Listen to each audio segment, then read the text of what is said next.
الاتحاد والهلال في ربع نهائي اسيا. اتكلمنا قبل كده عن الاتحاد وقلنا ان في فوارق فنيه كبيره جدا بين الاتحاد وبين الهلال، وده طبعا اللي احنا شفناه النهارده، لان الاتحاد اتهزم 2-0 ودي تاني مره يتهزم فيها، زي ما اتهزم على ملعبهم قدام الهلال في المباراه الاولى، اتهزم النهارده 2-0. الهلال قدر يخلص المباراه، والهلال في حته تانيه، الهلال كواليتي عالي جدا من اللعيبه سواء الاجانب او اللعيبه المحليه، وانا اتكلمت عن النقطه دي كويس جدا، لان اللعيبه المحليه دايما بتديك تقل. اللعيبه المحليه او اللي قاعدين دكه في النادي الهلال هم اساسي منتخب السعوديه. يعني شفت الفرق؟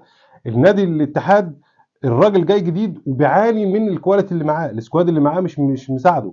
جاياردو حتى في المباراه الاولى حب يلعب زون ديفنس ويلعب على الهجمه المرتده، الكواليتي مش مساعده. جه في المباراه الثانيه ولعب ضغط عالي وعشان يقدر يغلط الهلال ويقدر ياخد الكره ويحطها جون، برضه الكواليتي مش قادر يساعده. انت في مشكله كبيره جدا من الاداره في الاول عند الاتحاد، ولو فضل الوضع كده بعد ما كان هو راجل المتسيد الموسم اللي فات نادي الاتحاد، دلوقتي نادي الاتحاد بيقع نازل كده بالظبط. بعد ما غير حتى المدرب، في مشكله كبيره عند الاتحاد، وانا بشوفها ان هي الاساس والاول والاخير هو الاداره.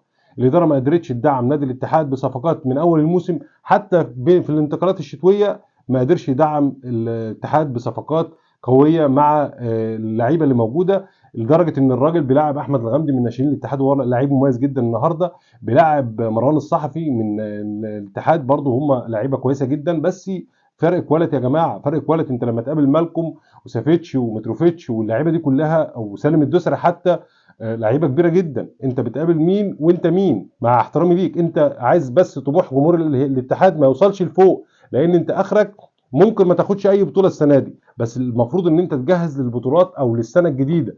المفروض ان انت تجهز لكده. انت دلوقتي قدامك الكاس، الدوري خلاص انت بره، قدامك كاس الملك المفروض ان انت تنافس عليه.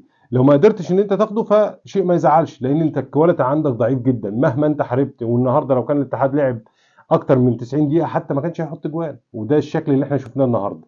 اتمنى تكون الحلقه عجبتكم، بشكركم والقاكم في حلقه جديده من حلقات برنامجكم في التسعين.